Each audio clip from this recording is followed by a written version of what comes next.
We all of us enjoy snooping around other people's houses, don't we? I mean, figuring out how people live, what brand of plug-in air freshener they use, looking at their bookshelves. So I have good news. Grand Design's House of the Year is back. That means we're snooping around the houses longlisted for the Royal Institute of British Architects House of the Year prize. What a place! Whoa, whoa, whoa! So far, we've seen some extraordinary houses in our Dare to be Different category. People want to reprise what's already been successful. Introducing a new element is really quite difficult. And some remarkable houses with a past. I like the crack in the wall. That's intentional. We thought about that for a while and decided not to spend any money doing anything on that.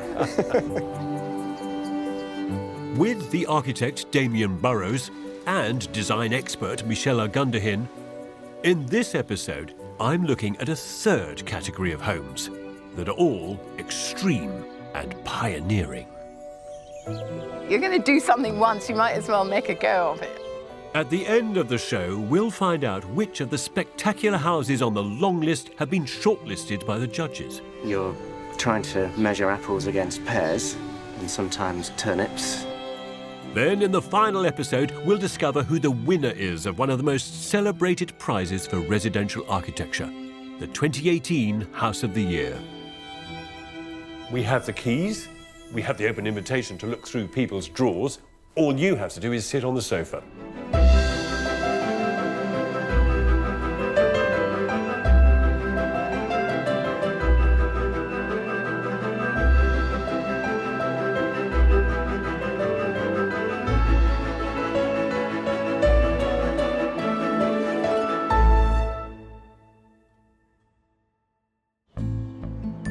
So far in this series, 4 buildings have made it onto the shortlist.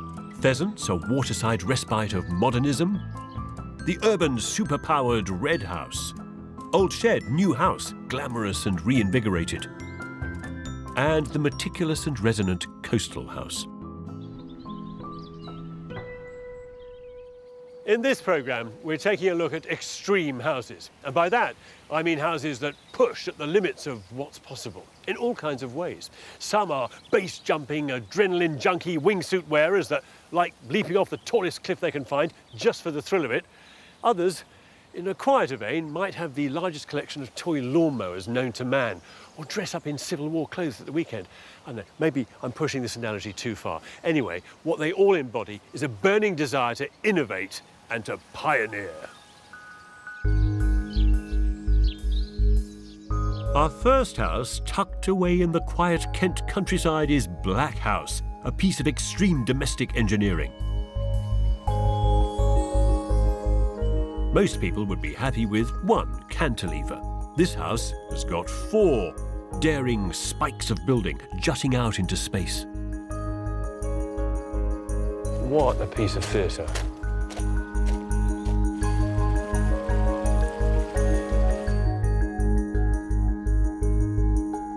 It was built by Norman and Tina. No surprise that Norman is a retired commercial structural engineer. The interest was pushing a structure to its extremity, which is what we were doing here in a domestic situation. Designing a building that didn't have significant structural interest in it, I would feel really quite insulted with my own performance. Black House is a set of 4 epic cantilevered boxes. In the largest box is an open-plan kitchen. Surrounding a central courtyard are 3 further pushed-out boxes with a living room, formal dining room, and in the final box, 4 bedrooms. Towering above them all is a study. Hello, Norman. Hello, Tina. Hello. These cantilevers could have worked if they were half the size. It wouldn't Rather have been so wonderfully. dramatic. You're going to do something once, you might as well make a go of it. I mean, You were egging them on then. absolutely. Something like that is very expensive to do. Very, very tricky. No doubt, as an engineer for you, just a delight. I can imagine it added considerably to the cost. By having this concept, you've probably increased it by 50%. The overall budget. Yes. So my internal budget was going down, down, down as this structural cost is going up, up, up. But inside, there's absolutely no trace of any compromise.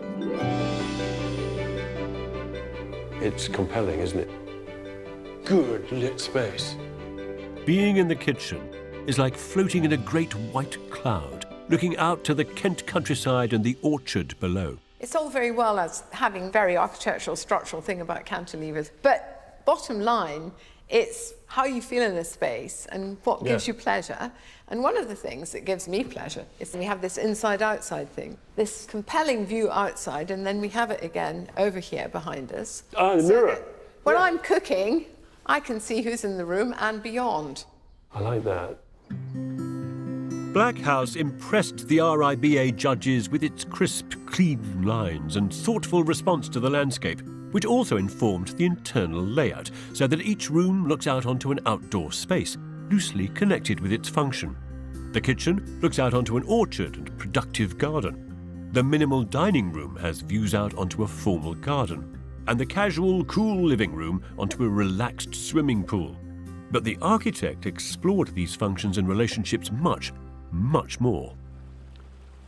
So this is how I would have rather uninventively designed this building as a rectangle on this site with 4 functions, 4 different rooms: the kitchen facing out towards the orchard, the dining room facing out towards the formal garden, the sitting room facing the swimming pool, and the bedrooms facing the private little hedge here at the back.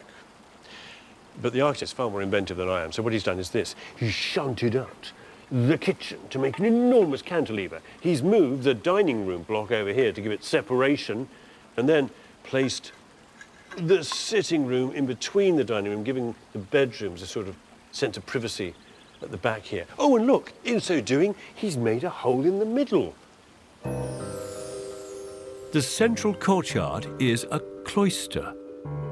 The circulation space of the entire house literally wraps around it and invites the sky in. The boxy organisation of space and function here means there is a powerful clarity to this house. I like to strip everything down to its absolute basics, and I think, the box is the most pure, simple shape. It's about creating a clarity of organisation.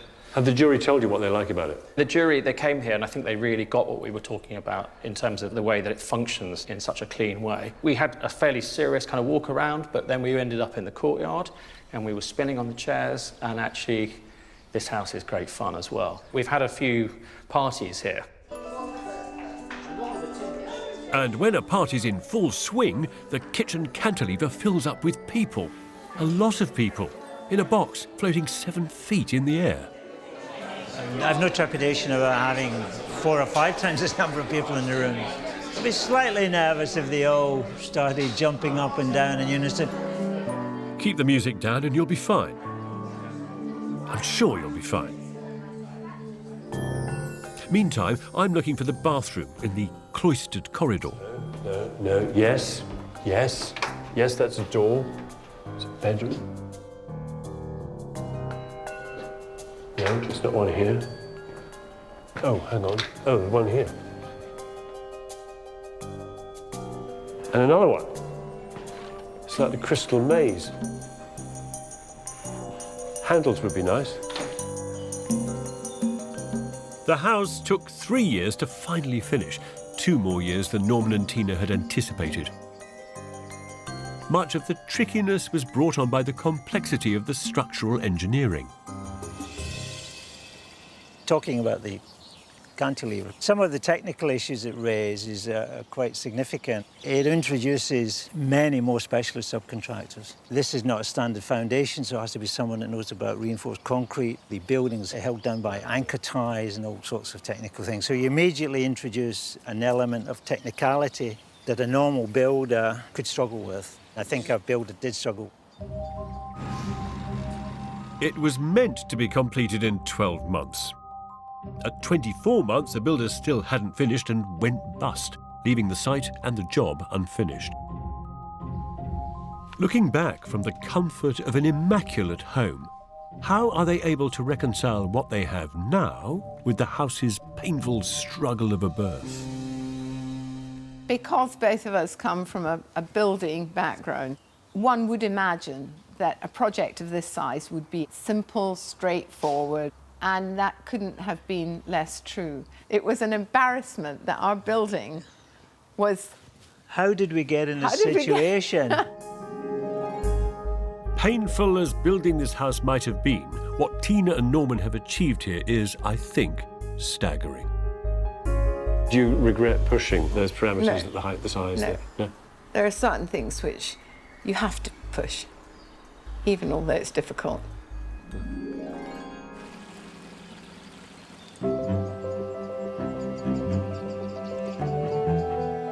Would you have the gumption to build a shrine to all the values and beliefs that you hold dear? Because that's exactly what they've done. In this building, they have made manifest all their great loves of design, furniture, furnishings, engineering. And it is heroic.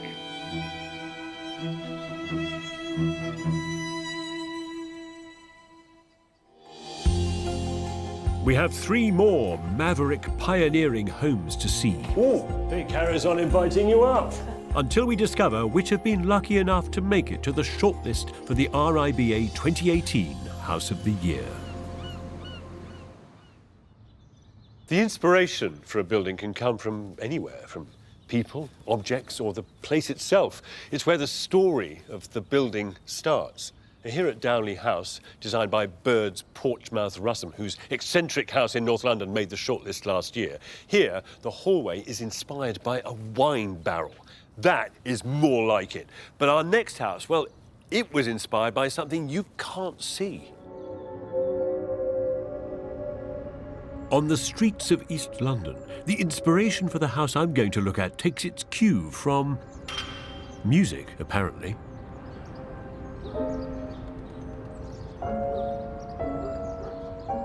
This is Vex, and it is out there.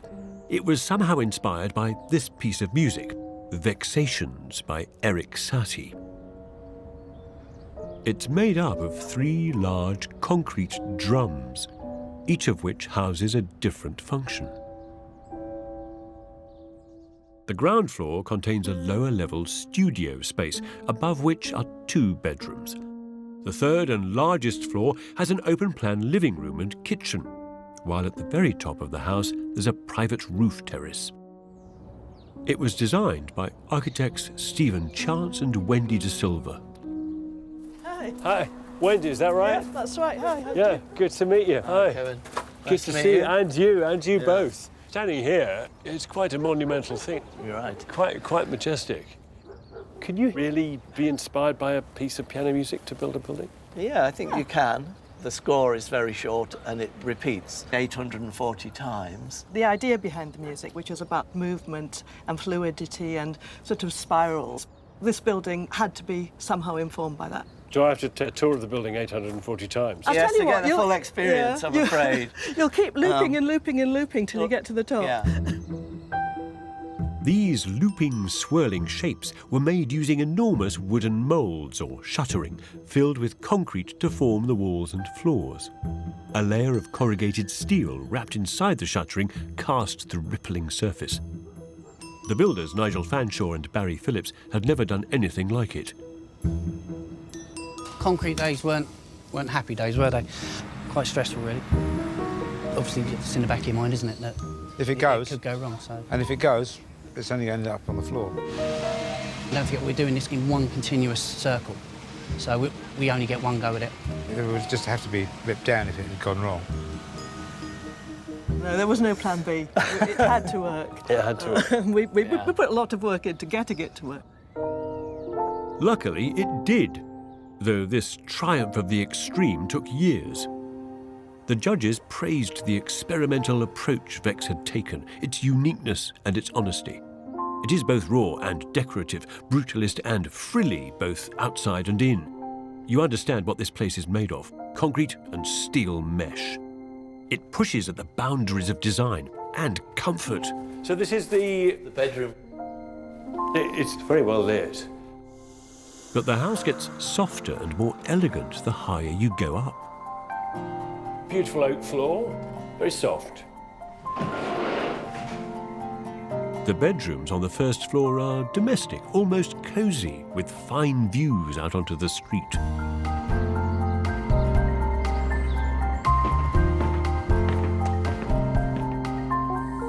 To spiral upwards is like climbing the winding stairs of a medieval cathedral until you reach the top of the tower.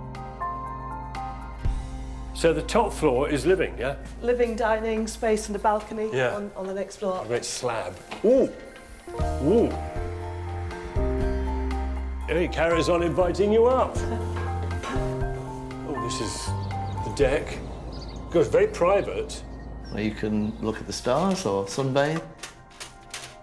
And then we can bring light in, for example, through this roof light here. Oh, yeah, yeah. A little oculus. That's nice. It works a bit like a sundial. The sun comes through and you see this sort of circle of sun moving across. You're reminded, of course, of that kind of wheeling nature of the building. Yeah. Yes, through.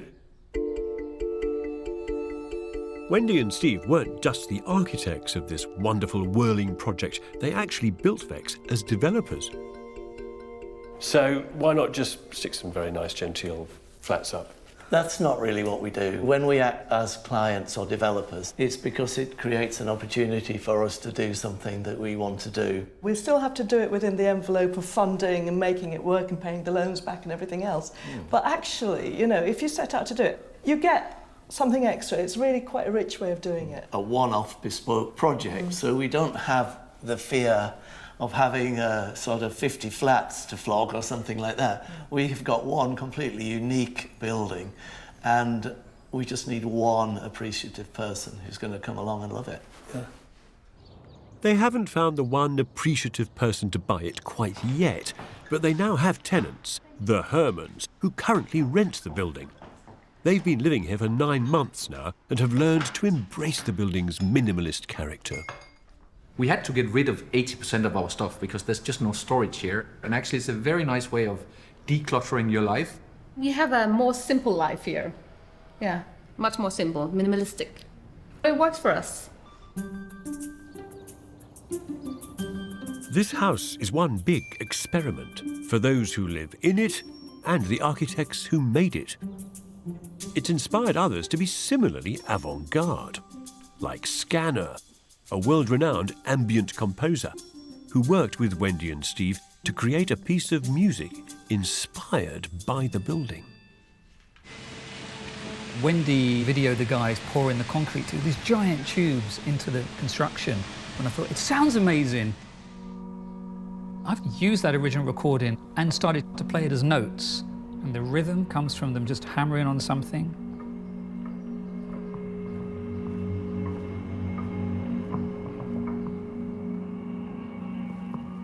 So Scanner's piece of music for this building, made from this building, is, of course, beautiful, resonant, and very contemplative. But I have actually composed my own response, which, for an orchestra, would be scored for tom-toms, tubular bells, and harp. But here, it's the building.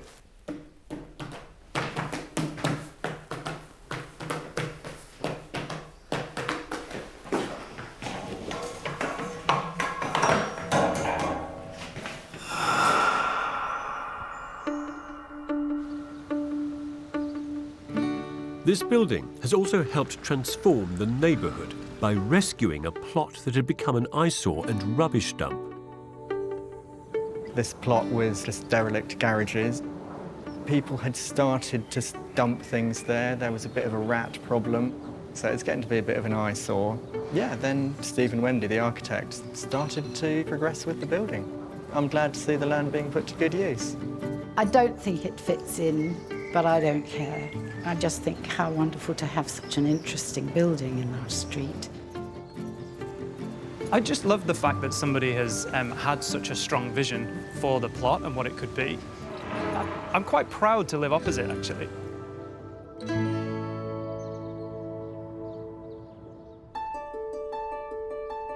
You know, when somebody tells you about a project like this, your first reaction is probably going to be, well, that sounds a bit pretentious. Then you get to explore the building, and there's a moment you discover just how good and exciting and playful it is. They say, don't they, that every great master of their craft must not simply be excellent at what they do, but they should also be able to have fun with it.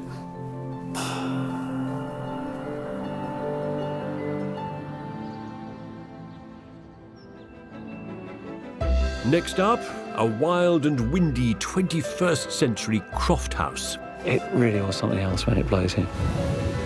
The site toilet ended up being blown 50 metres down the beach. This is nice, isn't it? The gentle rolling hills, beautiful manicured landscape. Not for everyone, mind. You see, for some, the wild, rugged, rocky and windswept is infinitely preferable. In a far-flung part of Scotland is the next house in our extreme category. Damien Burrows went to have a look. We all yearn for some peace and quiet once in a while. But what if you wanted to make that a permanent reality and build your home in a place like this?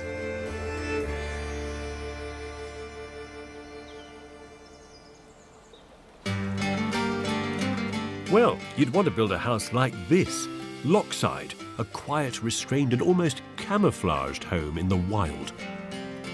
It has burnt Scottish larch cladding, dry stone walls. It looks like it's grown out of the ground. What appears to be a set of 3 finely crafted sheds huddled together is in fact one home.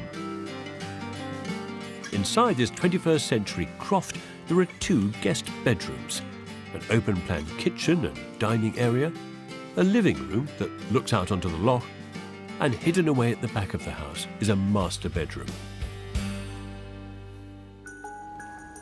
Lockside was commissioned by Michelle, an artist whose work is inspired by nature and dramatic landscapes.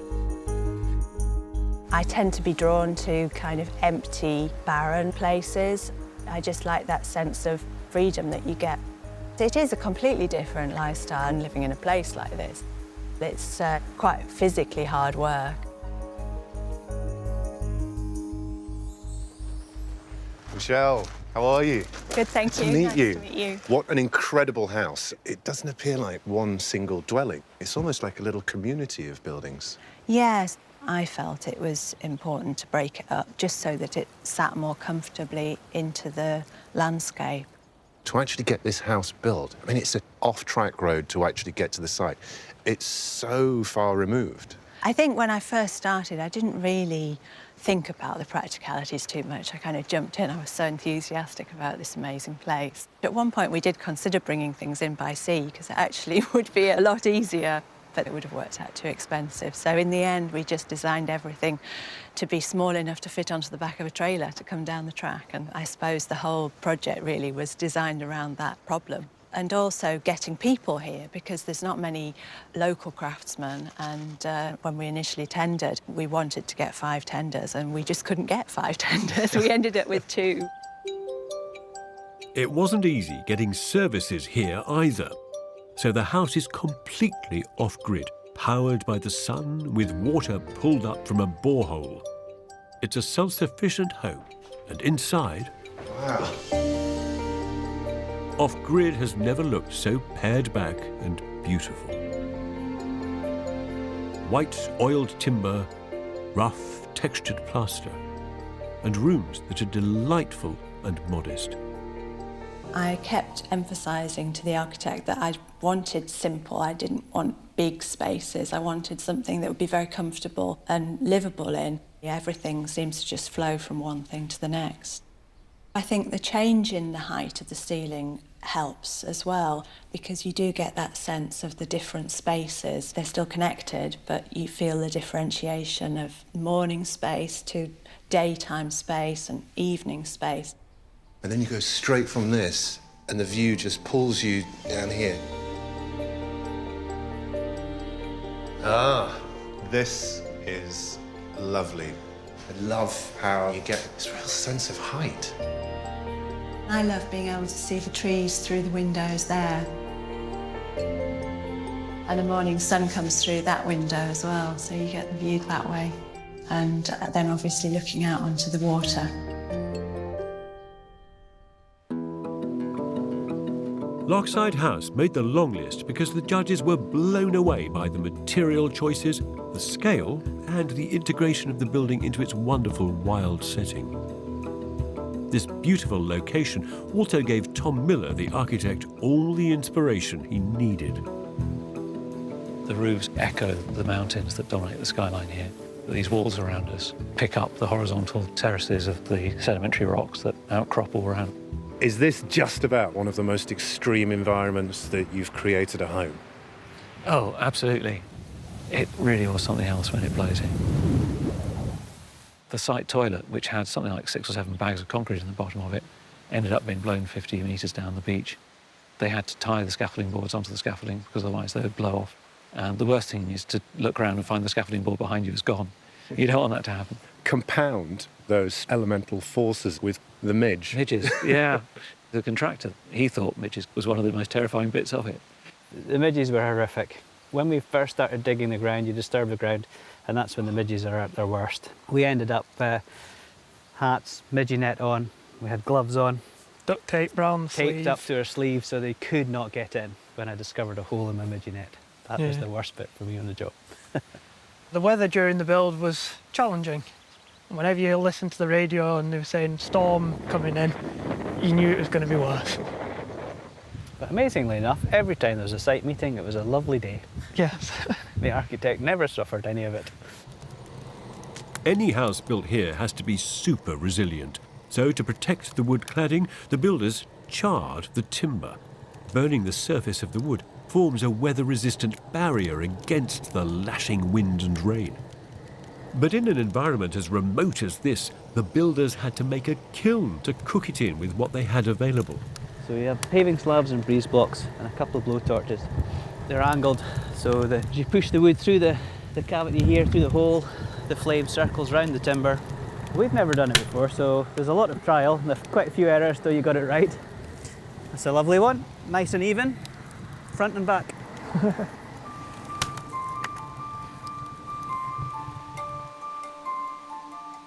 Lockside isn't just where Michelle lives, she also works here too, in a studio a stone's throw from her house. Also designed by Tom, her architect. Oh, fantastic. It's a great view, isn't it?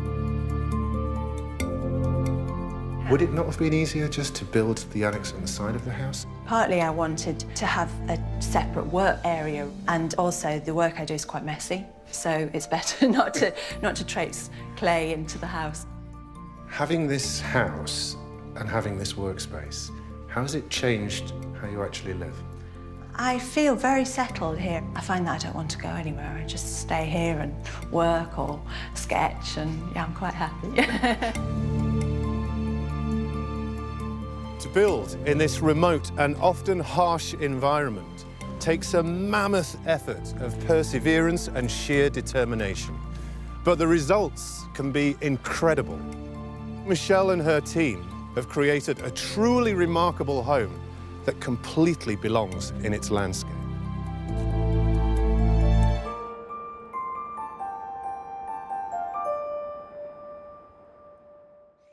You'd be forgiven for thinking that the houses on the long list are the preserve of an exclusive clientele, yeah? But the ideas pioneered here are already influencing popular housing.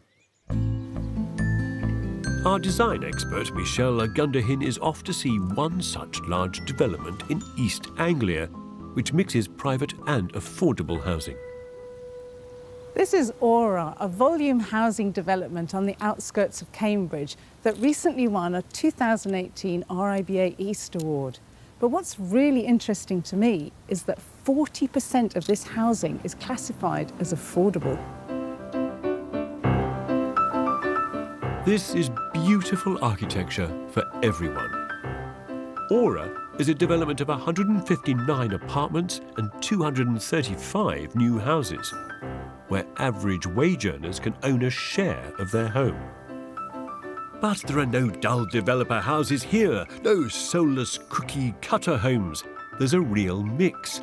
Some residents inhabit sleek white boxes that float above the landscape. Others live in smartly designed garden blocks. The architect behind all of this was Mike Jameson. So we worked to create house types and apartment types that respond to the setting. So houses that overlook the park have a different feel from, say, the houses that you find in one of the courtyards, or a house or apartment that overlooks the mature plantations of trees. Well, it's wonderful because we know today that those are the things that are really important for people, like a connection to nature and natural daylight and a feeling of expansiveness. Those things can come at a hefty price.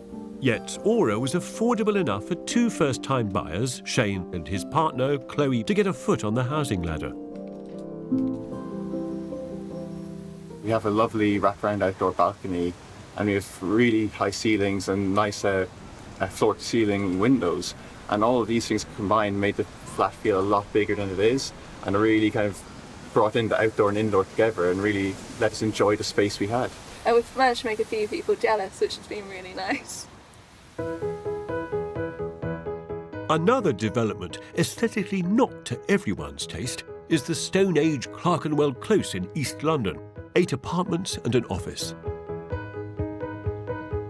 It's a small-scale experiment using a stone exoskeleton on the outside to support the building. The architect's hoping to try it out on a larger housing scheme. How does this actually hold the building up? Very simply, it's by gravity. So big pieces of stone are the columns and beams, and behind there... Suddenly a bit nervous. Well, there are no stainless steel or other methods of pinning any of this together. It's one piece on top of another. Ultimately, this is about a quarter of the price of doing a concrete or steel framed structure. By saving money on the outside, Armin has been able to spend more on the internal fit-out. There's polished concrete and there are oak doors which slide, slot and fold together. Putting the structural support on the outside means more space inside too. Every single detail of this apartment block has been agonised over. And it might look a bit like an ancient stone ruin, but this small-scale exercise in ingenuity might just be a way to build bigger blocks for us all. We're almost at the end of our tour of trailblazing houses across the UK. We've got just one more remarkable building to see before we find out which of these homes will be swept up onto the shortlist for the 2018 House of the Year. Taking things to excess can be a really bad idea, can't it? I mean, drinking, eating too much, working too hard.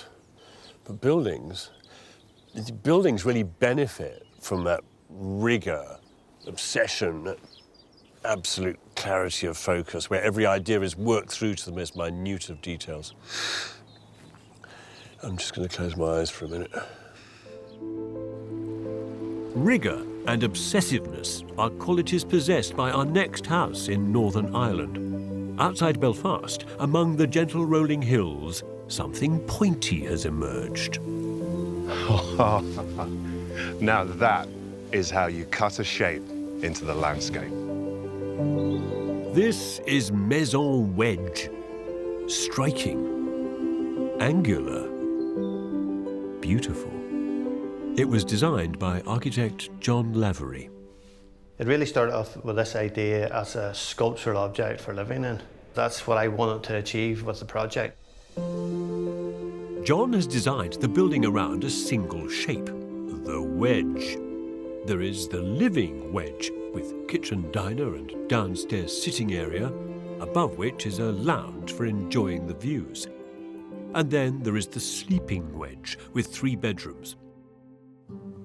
Other wedges of note include a gate wedge, window wedges, a garden wedge, and a patio wedge.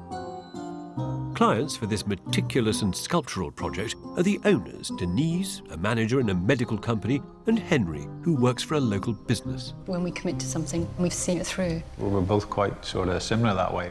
We quite like an organised routine. We like to plan things. I do like things to run exactly how they should and make sure that everything is spot on. I've been told I'm more Swiss than the Swiss when it comes to detail. That's fine. I'll take that one. Hey, Henry, how are you? Hey, Denise. Nice to meet you. The building itself has got such a strong presence, these almost battling angles. What was your original brief to the architect? Push the boundaries as much as possible. We told them, take what you normally do and forget about that and basically Start again. Start again. We didn't want something that was just here. We wanted something that was, I'm here. Here?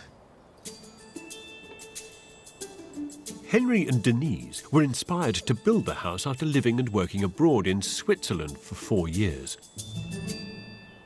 It was really about doing something that reflected what we had seen in Switzerland, so we really liked the modern, contemporary architecture. We just like the simplicity of it, the nice, natural, clean lines, the sharp looks. The judges were struck by the energy of the shapes here, and of course loved the careful detailing developed to hide anything that might distract from the building's uncompromising angles. So, no unsightly satellite dishes here. The guttering and pipework have all been cleverly concealed on the roof. And on the inside... Thank you. Oh, wow. What an arrival space. Well, the same extreme hygienic rigour is carried through. In the kitchen and dining room, there's not an architrave or skirting board in sight. Only more wedges. And a secret door. And in you go. Ah, perfect. Why hasn't every house got one of these? Yeah, no, it's fantastic. It works really well, and it's nice because we can just hide everything away. And, Great for dinner parties. Yeah, exactly. You can do all the prep out here, and then you just come through to And now. then you've had enough, you can just close the doors. Job done. Thoughtful design is everywhere in the house. A secret office for Denise in the sleeping wedge. A mezzanine viewing box at the top of the house. And then there's the downstairs toilet. We've tried to keep it nice and light and airy. So again, we've gone against the grain, I guess, putting a nice clear window in. Just give us a loo with a view. You have to take your chances, I guess. All part of the fun in this wild and wonderful, highly personal home. There's plenty for Denise and Henry to enjoy in their own wedge wonderland. And here, great big picture window, and then wedges within wedges. This wedge is credit to our architect's wife. She's also an architect. And we were trying to decide how to finish off this area. And rather than putting in just a flat finish to it, she suggested we stay with the wedge theme. So that's why it is. There's always room for one more. Denise and Henry planned their project for 3 years before they started work. But no sooner had they laid the foundations, disaster struck. Unfortunately, the construction company went into administration after 3 or 4 months. It's quite difficult at the time because obviously everything one day's moving along and then all of a sudden, bang, everything's taken away from you. And we're people, we like being in control, and when everything's moving along, it's great. But then all of a sudden, all we've got is a concrete slab in a field. We're sort of having to think, whoa, you know, where do we go from here? Denise and Henry managed to find a company to take on the project and build their house and difficult-shaped roof. It is a challenging shape, so it's not only sloped as a wedge, but it also has a twist within it as well. To make the wonky wedge shape with a twist, the builders had to cut each piece of timber for the structure individually on site. It took 3 months to make the wedge roofs, the most complicated and technically challenging wedges of all. All the time, I'm hearing wedge, wedge, wedge. The key thing, Damien, was very simple. Why come up with a concept and not try and follow it the whole way right through? So this is a very different house. The concept of maison wedge and this sculptural object for living in had to be followed right down. Not everyone would follow it to this degree, perhaps, but here the rigorous pursuit of one idea has produced a seriously good building. Henry and Denise are the architectural equivalent of storm chasers. They've taken the geometry of the wedge and quite simply gone to town with it, creating an outstanding piece of architecture. Long live the wedge.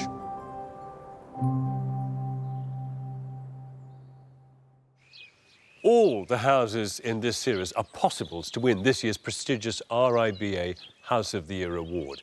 But what does it take to scoop the grand prize? Set within the rolling chalk hills of the Aylesbury Vale is Flint House, which won House of the Year in 2015, frankly because of its marvellous geological construction. The judges thought it a shining example of material and architectural design at its best. It is a building inspired directly by the local geology, in particular a great seam of flint that runs beneath the site.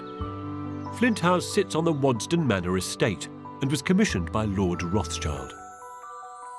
Credit for the beautiful place it is today goes to the architect, Charlotte Skene-Catling. It was her vision to make this building look like a rock coming out of the landscape. It's currently inhabited by the art historian Tom Campbell, who's here on a short-term fellowship scheme. When I first told a friend that I was coming to the Flint House, they said, "Ooh, that's a really uncomfortable building. There are all these sharp edges. You know, you'll have to wear padding." And, you know, when you arrive, it is a very austere, geometric building. But as I've discovered living here, it's not grandiose. The rooms inside are in fact on a very human scale, and they're modest. Low ceilings on the ground floor draw the eye out towards the landscape views. There are almost no doors either, which makes exploring the house an experience in itself. It's not a series of rooms, it's a series of interlocking spaces that draw the eye through and draw you through physically.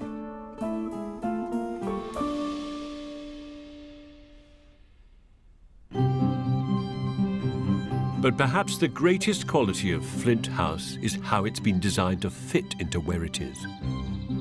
The idea of it looking like a rock by this water is what makes it a unique property. And I think that's why it was a worthy winner.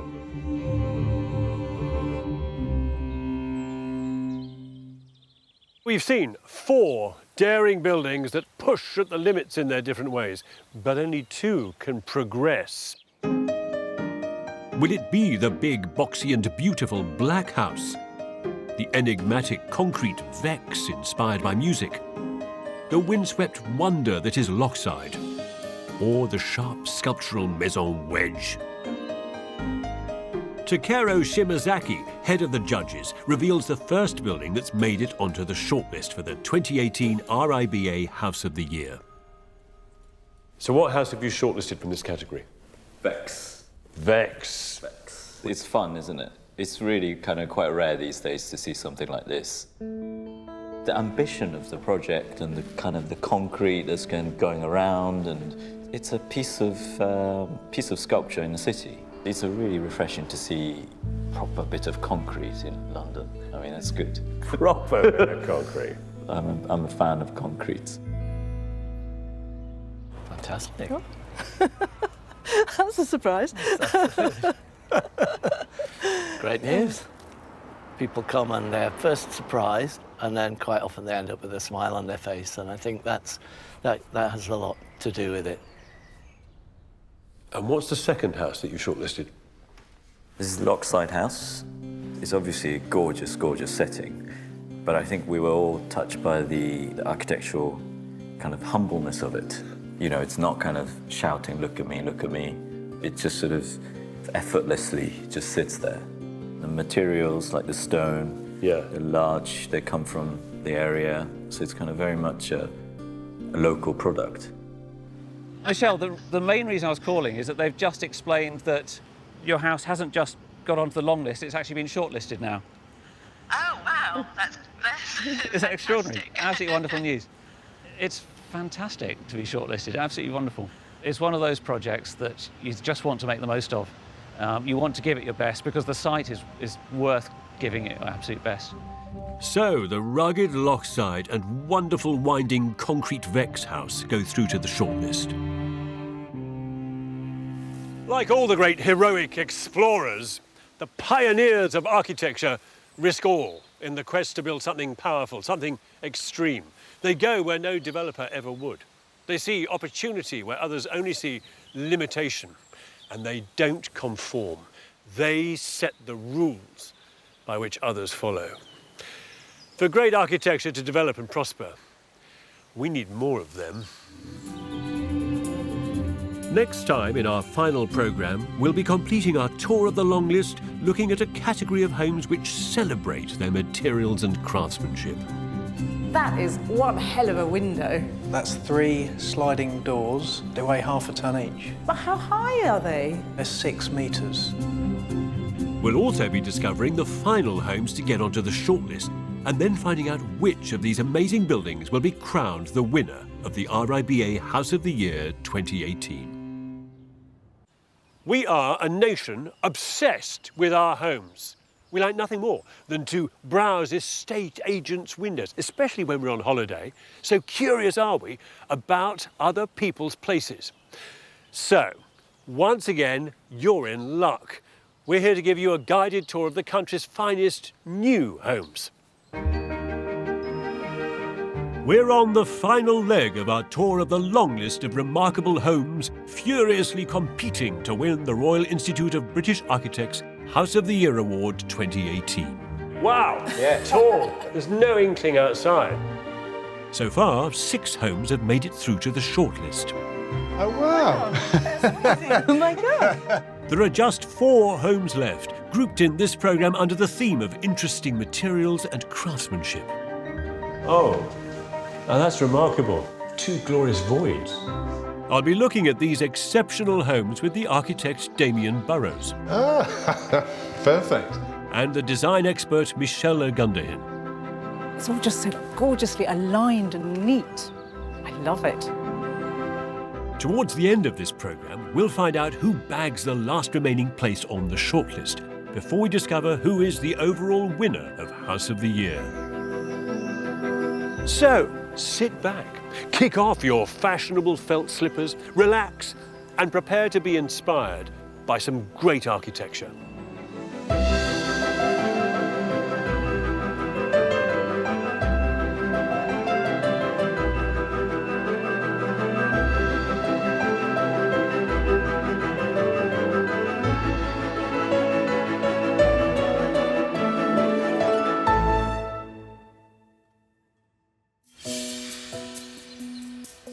So far, the buildings that have made it onto the shortlist for House of the Year have embraced everything from the magnificent to the sculptural and small scale.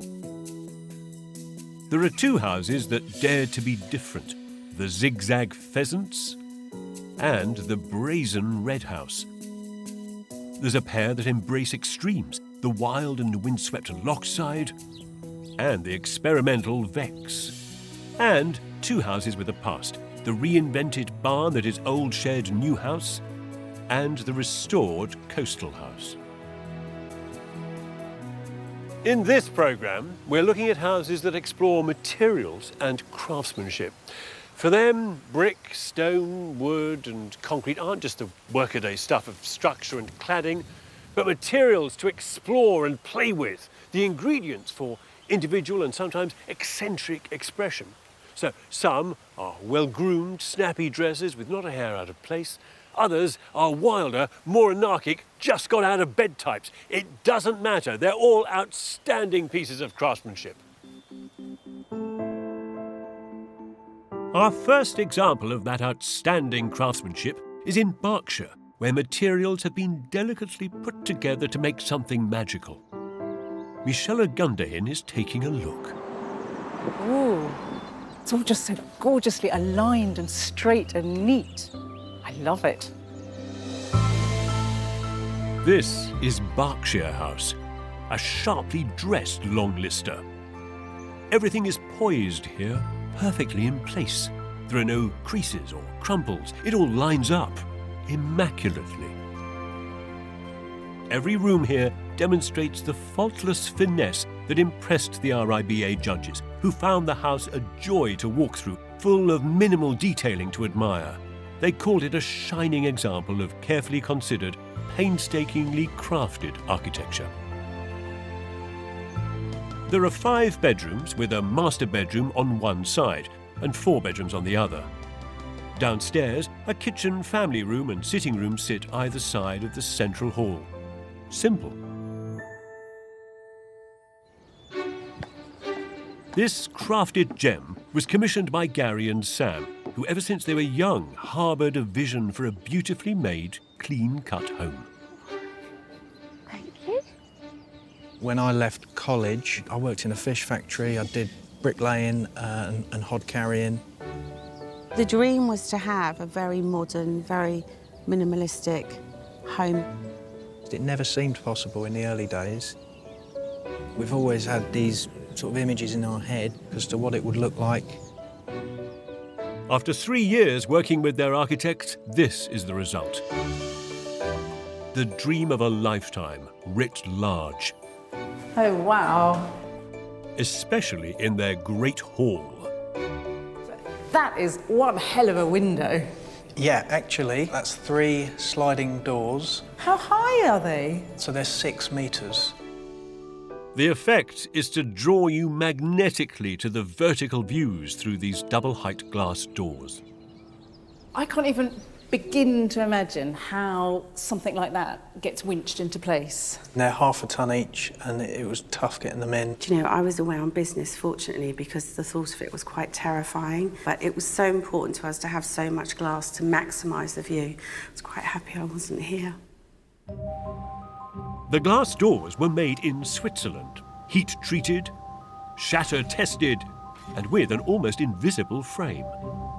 The nerve-shredding task of installing these whopping panes of glass fell to the builder, Eamon Coyle. The glazed doors are probably the biggest set of doors that I've ever installed. The actual glazing panels themselves, we had to bring those in with a crane on suckers. That was a challenge as well. I can imagine. Overall, the scale of this house is breathtaking. But for a large wooden object in the landscape, it doesn't feel at all oversized or out of place here. There's something tremendously monumental about this building, and yet it doesn't feel massive or heavy. It sits very lightly in its location. And I think that's to do with the materials, whether the brick or this gorgeous wood and the craftsmanship that's gone into all this alignment. I mean, you feel like you could just sit here for hours. It's just so soothing. This soothing calm radiates through the whole house, even into rooms that you'd expect to be jammed full of stuff. You've managed to keep your kitchen as pristine as the rest of the house. I mean, how are you pulling that off? I've got secret cupboards. Sam is a home economist, but here her favourite place to prepare food is in a cupboard. So I can literally make coffee, make toast, whip up a cake, and then when I'm done, I just shut the door. Shut it all away again. This is the magic electric cupboard. Abracadabra. The tricks just keep on coming. We have a secret bar as well. Shall I show you? Because we do like to have a party. So when you arrive, you open the doors. Fantastic. And off we go. And what does every party house need? Ladies and gents, obviously. This house is constantly full of people, and really nobody wants to queue for the loo, do they?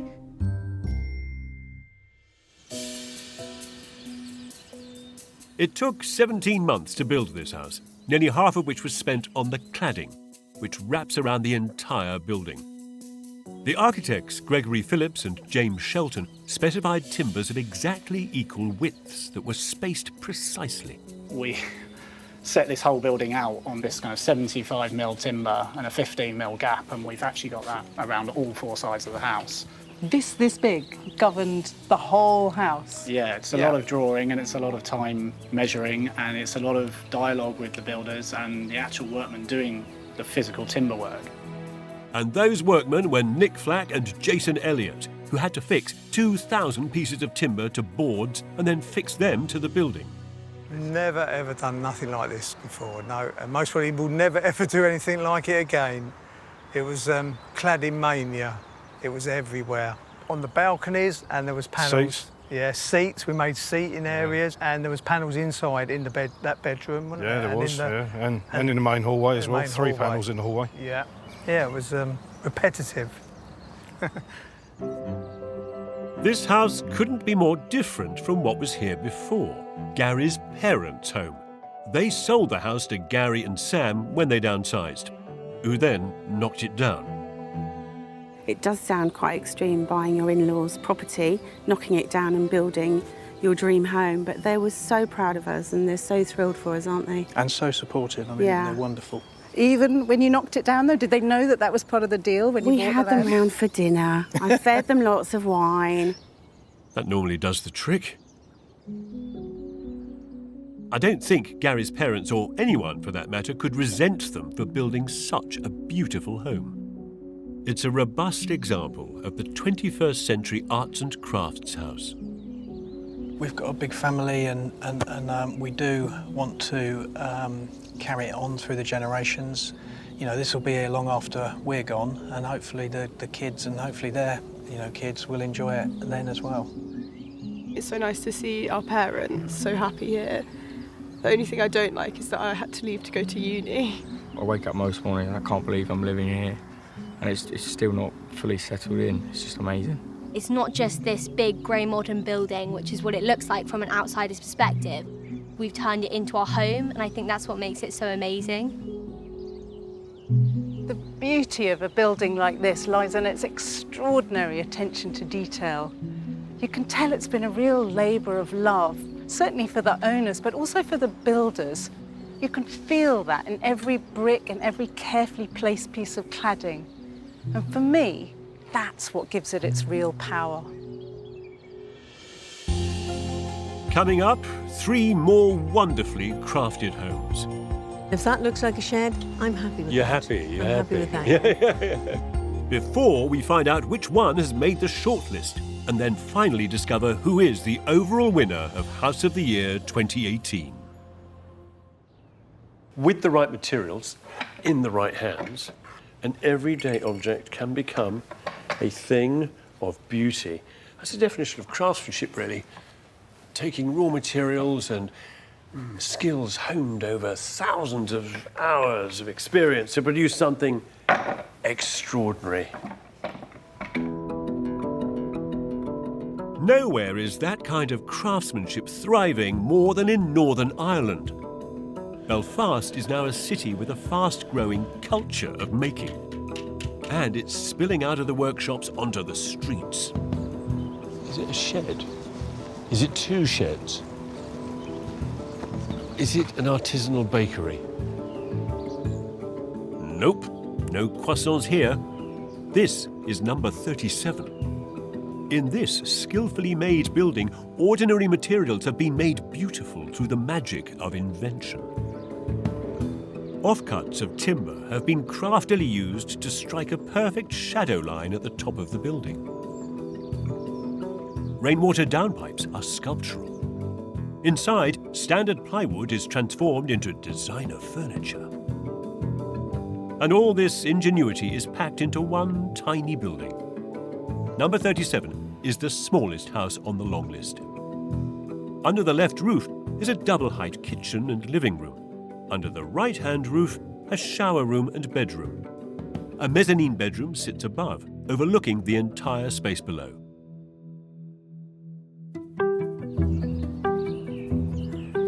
Its designers and owners are the husband and wife architects Gráinne and Alistair Cumming, who are planning a radical life change.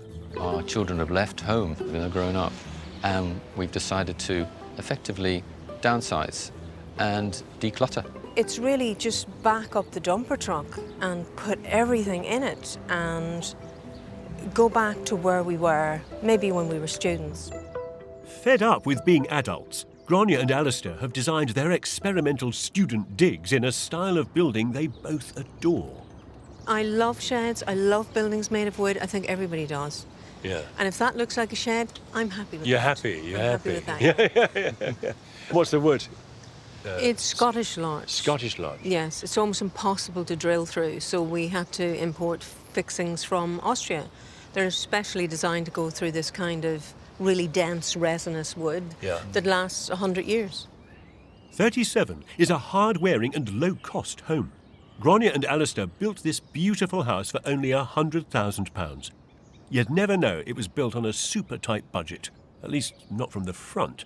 But round the back of the house, I'd say the treatment of the boundary and the landscaping is minimal. We got some bark from Gumtree and put it down ourselves for £70. That's your landscape. Yeah, that was your landscape. Yeah. It's something you kind of come to expect, I suppose, on a, council bed at the side of a road. But or a festival. It's got a great festival smell. Yeah, thank you. Let the party begin. Oh, now that's remarkable. The RIBA judges admired how this small house refused to feel enclosed, delivering views between spaces and lots of connection to the outside. They've squashed a lot in here. A central living area, a bedroom under the stairs and shower room to the right, plus a mezzanine bedroom on top. Amazing for a house of only 56 square metres. I expected this building to be somewhat more squeezed, with a lot more accommodation kind of pushed into these big triangular spaces, but there's just two glorious voids. Big. It makes a small space seem much bigger. It's almost like magic. Every element, wherever possible, has been scaled down to be the smallest it can be, while still being usable, like the stairs, which double as a chalkboard. I like that. Yes. Onto which you've very conveniently drawn the building. Yeah. Very badly. That's great. The stair is exactly what meets building control. It ain't big, is it? Technically, you cannot fit a stair into a narrower space than that to to get upstairs. So the everything has been Rubik's cubed in.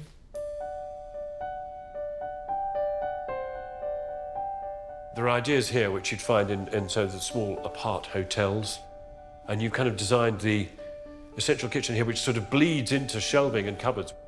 How big is your It's sink? minuscule. It's not very big. No. But how big does it need to be? Yeah. So there are kind of questions where you keep asking, how much do you actually need? If you said, where is the kitchen in this house? It's this bit, the metal bit. Room enough for a kettle and a pot noodle, maybe a casserole. It took 12 months for Grania and Alistair to build their remarkable 100 grand micro home, but their micro budget didn't stop them having fun. For the bathroom, they designed their own door signs. I do like the logo on the door. It's helpful for navigating around our small house. They also designed their own tiles, inspired by local bluebells. It's a charming way in which the building is kind of personalised, isn't it? Yes. It's a creative way of working within the constraints of our £100,000 budget to do something special there. Yeah, there's something original and made especially for the building. Yeah. Their creativity works its way into every corner of the house.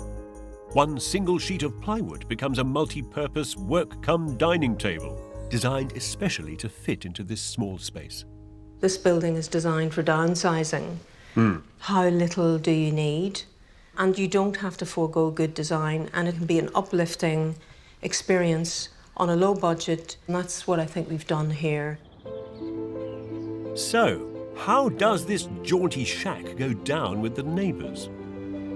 There's a lot of people coming down to look at the house, and people walk their dogs, but are they really walking their dogs down to the end, I'm just looking at it. Yeah, and cars drive down and come back. Do you like it? Yeah, I do. I really like it. I mean, you would need to like it because it's sort of, from our front living room, we get a view of it.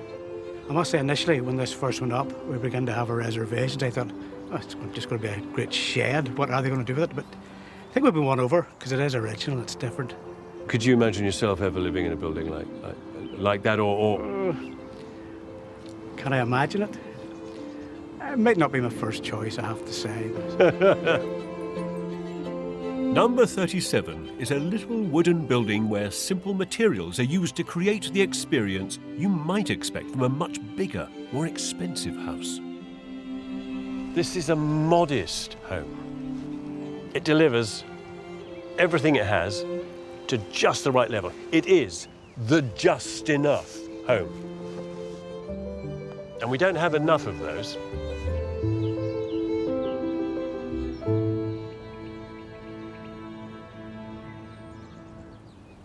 Most buildings, regardless of their size and shape, are made using the same basic materials: steel, brick, concrete, glass, timber.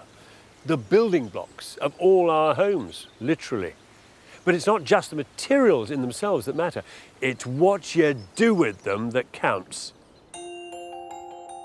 Our next house does things I'd never thought possible with its simple materials in the most unexpected of guises. Damien Burrows has found our next long lister on this traditional suburban street in Surrey. This is Oatlands. You sure this is the right address? An old 1930s house, red brick, tile roof. It doesn't look like a cutting-edge piece of architecture. Hi, is it Barry and Rosie? Hello, yes, it is. Wondering if I'd got the right place. In you come. Ah, that's more like it. Oh, wow. Bang, it's amazing. Discouraged by the planners from changing the front, Barry and Rosie have gone to town at the back, crafting simple materials like pale brick, glass and wood to make a somewhat radical extension that is the essence of cool and minimal. There's a sleek sitting room, a new bright kitchen, and cool, calm playroom. They've also refurbished the old 1930s house, refreshing their living room and installing a home cinema. Oatlands is a thorough reimagining of the traditional suburban home. The open-plan living room and kitchen are all contained within the modern extension, with a master bedroom on its first floor. In the garden, there's a separate studio space for Rosie. It's almost like modern architecture is exploding out of the back of your house. Yeah, it's a really modern day application of what was at the front. We wanted to add something very different to the back of the house because it's very unassuming at the front, you know, using lots of different materials to try and really bring the back of the building to life, really. The judges admired the architectural explosion. They said the pale bricks gave the house a sculptural quality and praised the delightful series of spaces inside, illuminated by skylights and by walls of glass through which the interior concrete floor seems to flow out into the garden. Here, you've got a very clever detail, and all I can see is just the way that it slices through the vegetation. Part of that is to have the room feeling like it's part of the outside, and we're very keen not to show too much sort of aluminium detail around the side where the glass sets in, so it feels like you're stepping out into the garden. Yeah. In that corner and looking out onto the oak trees, it really is the best seat in the house. The extension doesn't just connect to its setting, but softly morphs into it. The architects broke up its shape and played down the relief of the brickwork with flush mortar. It was very important to sort of bleed the mortar slightly over the brick, so it allowed that to sort of merge with the landscape more than what it would have done with a traditional kind of brick. Especially with the studio, because that sits in the garden and is sat and is pushed down into the landscape. I think that was quite an important object to kind of get right. What could be more ideal for a landscape designer like Rosie than to have your office in this bucolic setting? It's a wonderful space to work in. It's got views right onto the garden, and it reflects the sort of architecture of the buildings. You would normally tone the architecture down a little, maybe use it as an opportunity to save a little on the budget. No. We weren't going to compromise the style and the reflection of, you know, the main house. You just need a little tunnel from one to the other. Yeah. Oatlands is a changed building from what it was when Barry and Rosie bought it. A rundown 1930s house stuck in a time warp. The same family were living here for about 80 years, so the whole building had been untouched in its original state. There was one radiator in the place. The floors and the main parts were built up through the different decades, so underneath it had the sort of fake black and white thing, yeah. marble, and then magnolia carpet. It finished on Paisley. That's right, Paisley floor strata. Yes, it was. The work at Oatlands exploits the best of the old house and connects it better to the garden, opening up views that weren't there before. But all this remarkable design still remains hidden behind its old 1930s facade. It leaves many local residents understandably confused. No, it doesn't look very special from outside. It's an old house, but for heaven's sake, I don't think it's very pretty, and particularly beautiful it is not. No, there are better things. You know, they say you should never judge a book by its cover. And perhaps the same should be said about not judging a house by its exterior. Because who would have known that here at the back lies such an architectural gem?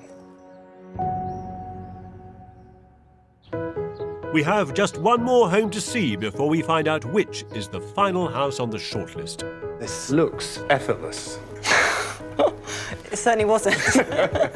Then we'll discover who the overall winner is of House of the Year 2018. Oh, I do love that.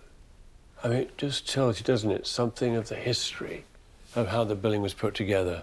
Of course, so often we end up covering stuff like this up with paint and plaster and decoration, but it is good to see a bit of it now and again. And I do mean a bit. You know, you can all show a bit of leg, but the older you get, the wiser it is to cover it up. Our last finely crafted home is showing more than just a little leg in a quiet corner of East London, as Damien has discovered.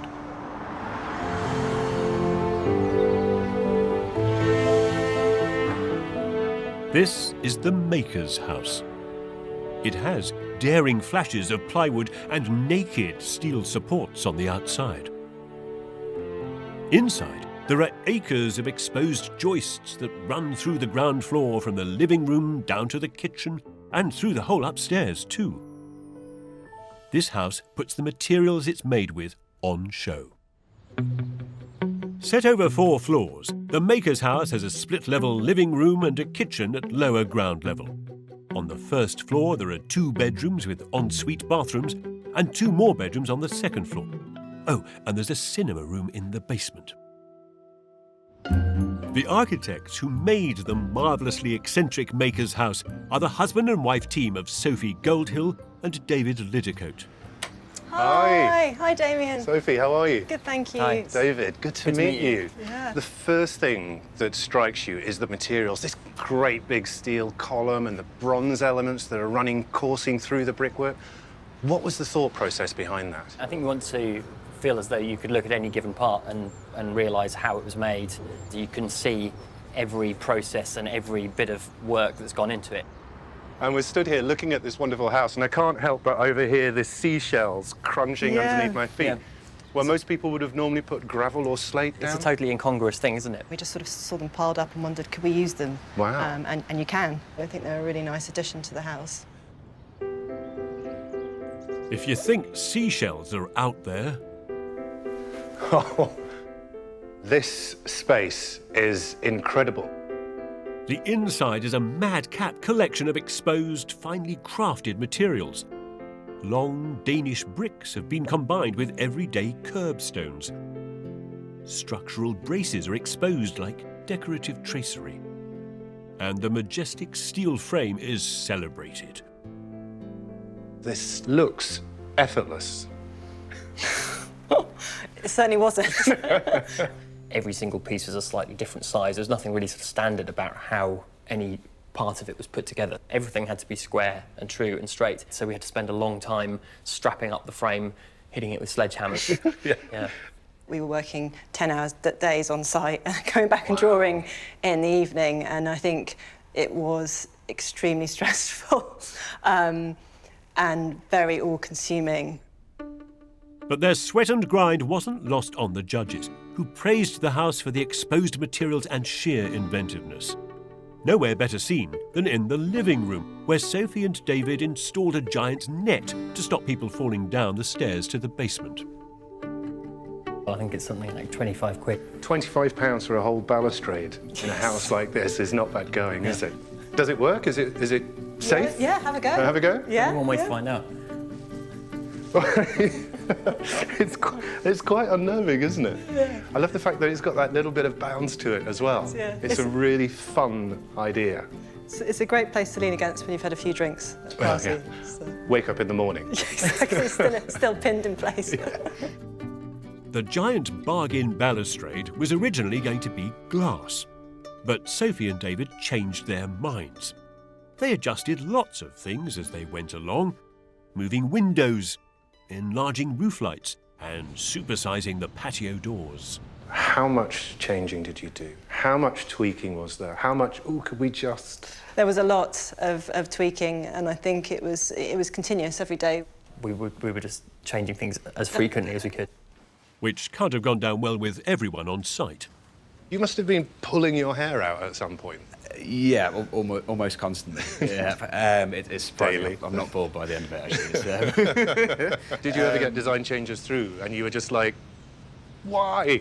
Well, I think most of the time you're kind of presented with the headache of how to actually kind of make it happen and kind of corral everybody to do it as well, which is maybe slightly more difficult.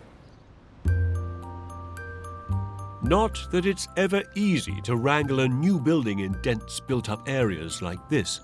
To squeeze their house into its tight space, Sophie and David angled the roof so as not to block their neighbour's light. And to cover their giant mansard half roof, they needed a flexible material, zinc. It comes on a roll. It can be cut to any length, crimped and shaped to the building. The fact that it's only a few millimetres thick and it's quite malleable means you can bend it into different shapes and design something that does appear kind of almost sort of impossibly light. The zinc roof was one of the most expensive components, but by doing a lot of the work themselves, Sophie and David were able to save money. On the first floor, they've reused and restored an old wooden parquet floor from an old bus depot. It arrived looking very old. Every single block was covered in bitumen from when it was glued down in its previous life, and that involved heating up each one by one and scraping off the back, which the first few seems like a good idea, but once you've done 40,000 of them or whatever it was... We sort of had a target of getting through 3 boxes a night, so and that equated to about... We weren't going out much at that time. 6 bottles of beer could get us through. When you tell that story now, you can't help but look at this floor and see the love and patience that's gone into it. There's a lot of love and a lot of patience that gone into it, so... I think Sophie and David have crafted a breathtaking piece of architecture here, one they were planning to live in. However, once they were expecting their second child, they decided to leave London and put the house up for sale, which sold quickly to Abhishek and Valentina after just 6 weeks on the market. You're looking at this incredible space that had wonderful materials that made me feel really comfortable immediately. The fact that it feels a bit raw is what we like. And as soon as we came in, we're like, love it. Making it up as you go along isn't usually the recipe for success when you're doing your own home. But David and Sophie's approach has produced something brilliant, extraordinary even. A house that's innovative, beautifully crafted, and an absolute delight. So, that's the last of our homes that delight in materials and craftsmanship. We've seen Berkshire House, a painstakingly built family home that's here to last. Number 37, a little black number, larch-clad and crafted on a ludicrously small budget. Oatlands, a modern extension bursting out the back of a 1930s Suburban semi. And then there's the Maker's House, a masterpiece of inventive design. 4 beautifully crafted homes, but which one of them do the RIBA judges think worthy of a place on the shortlist. Takeru Shimazaki, head of the judging panel, has the verdict. So which of the projects have you shortlisted? So it's the Maker's House. Right, yeah. What we found really interesting is this kind of bespokeness of it all, and that everything was an experiment. Every bit of detail is actually unusual, quite unique. I thought that combination was brave, and it's somewhat unusual today, where we do see a lot of bog standard boxes.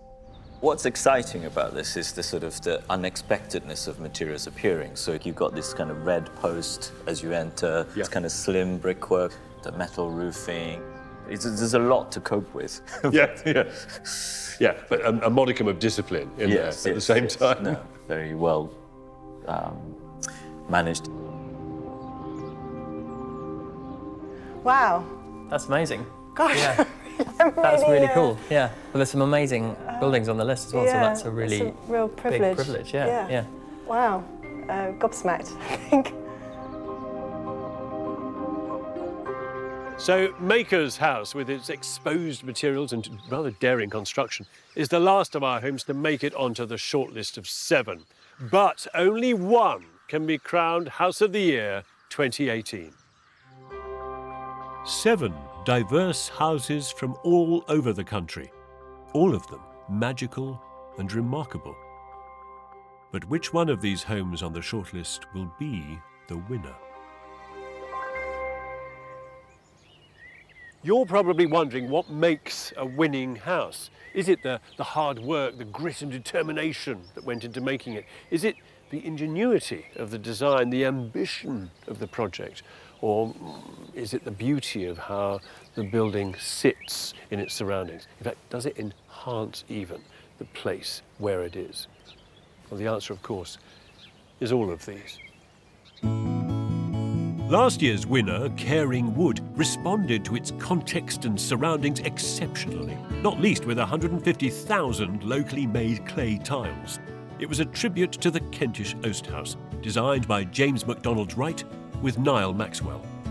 The significant qualities are its craftsmanship, its use of local materials, and its ability to accommodate 3 generations of the same family. And the family who commissioned the house and live in it are James's own.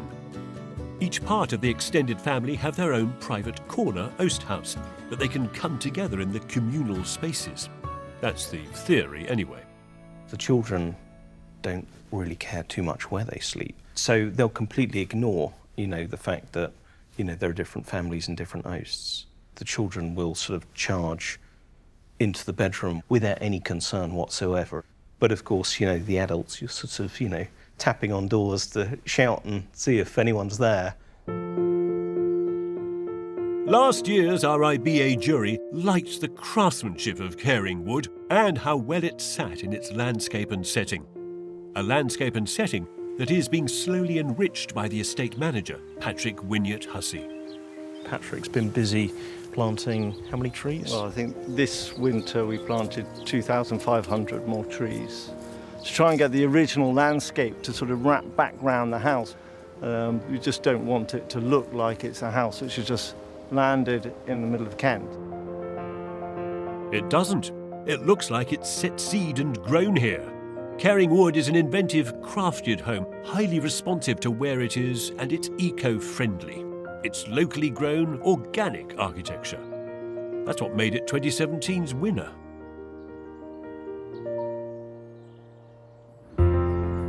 So who will scoop the grand prize this year? Could it be Red House, a cheeky little number that's a marvel of intricate layout at the end of the terrace? Or Lockside House, the off-grid crofter's cottage in far-flung Scotland? It might be Coastal House in Devon, reborn from a tired old wreck. Or the geometrical and powerful pheasants on the banks of the Thames. Old Shed New House might win for its mix of the agricultural and fantastical.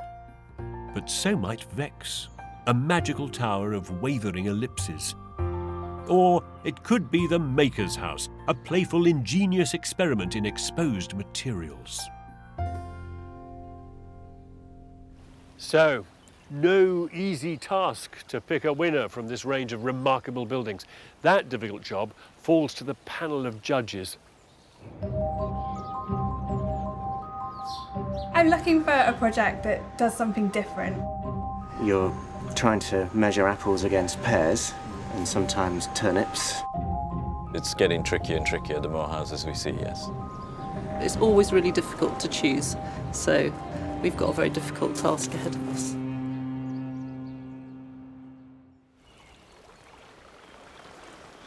So the winner of the 2018 House of the Year is by the coast. I mean, that doesn't really mean much, does it? It could be anywhere. It could be in Wales, Cornwall, the Lake District, North Yorkshire. But if you're thinking it's in the north of the country, you're getting warmer. In the very remotest part of Scotland, tucked against a promontory by the side of a sea loch, is the winner, Lockside. One modest, exquisite home which looks like 3 old fishermen's huts, stitched quietly into its setting. It was commissioned by its owner, Michelle, and designed by the architect, Tom Miller. Together, they built an off-grid, low-impact house, gently rooted into place. Hi. Michelle, how are you? Nice to meet you. Tom, how are you? Hello, nice to meet you. Yeah, and you. And look, first of all, congratulations to you both. Thank you very, very much. I mean, wonderful news, I think, and a really worthy winner. Thank you. You know, very It's really surprised. exciting. It's not a big, obvious project, this one, so it's lovely that they kind of noticed and saw what we were trying to do. Yeah, exactly.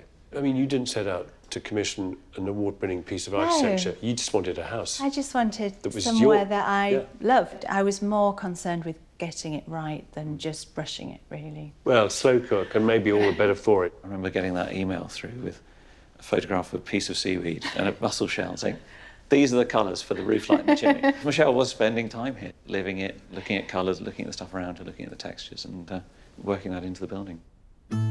That slow cook research paid off.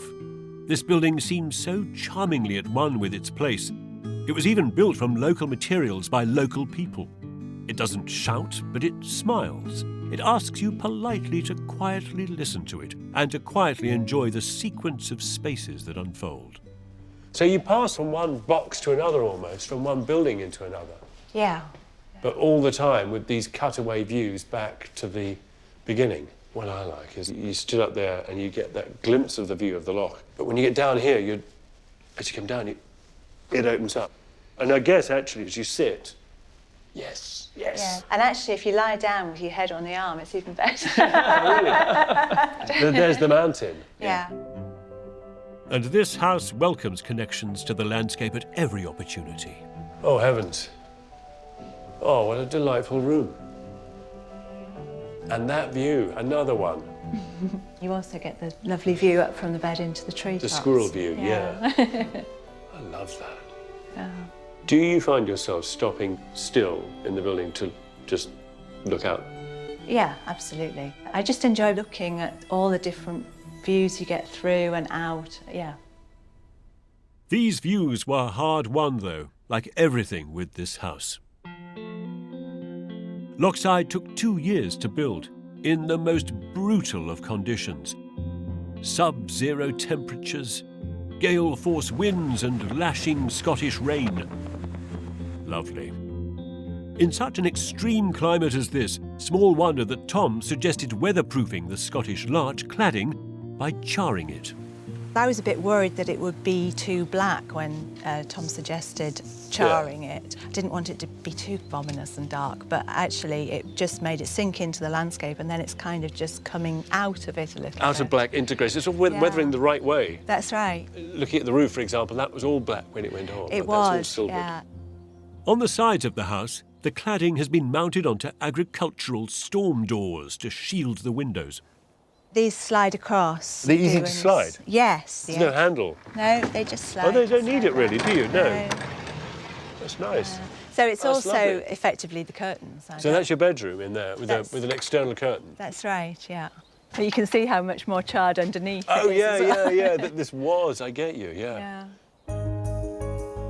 Michelle can close this house down at night in winter and feel fully protected and cocooned. In summer, she can open the place up, entertain and use the terraces. It's lovely to have the big deck out there for drinkies. Thing is, it's doing so much more.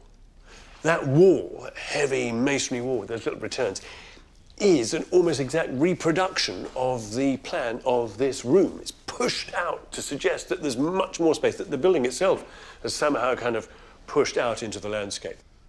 It's not a gin and tonic deck, it's a Scotch and saltwater deck. Salty, poetic, quiet, and a little rough around the edges, and so utterly beautiful for it. A crofter's cottage for the modern age, which bewitched the judges chaired by Takeru Shimazaki. So I'm very curious to know why this project won. It's highly ambitious, but it's not obsessive in the sense that it's not a beautiful object for the sake of it. There's this incredible relationship between the dining space and the sunken living space and the woods and the lake. It's impossible to separate it, isn't it, from the quality of the place? Absolutely, yeah. I mean, it's a down-to-earth, literally down-to-earth project. It was this love of the remarkable place that drove Michelle to build Lockside. I wanted to do something modern and something different, but at the same time it was important that it was right for the landscape. It's gratifying to feel that people appreciate what we've tried to do. It would have been so easy, wouldn't it, to have built a big bling thing on this site. But then, of course, it wouldn't have won. As Tom says, this building has been tailored to its site. It's been stitched and woven, seamed into the tapestry of this place, and it is so much the better for it. It's the kind of architecture that we can all easily love, the kind of architecture we can all easily learn from. And it's actually a way of building that we in Britain are getting really very good at.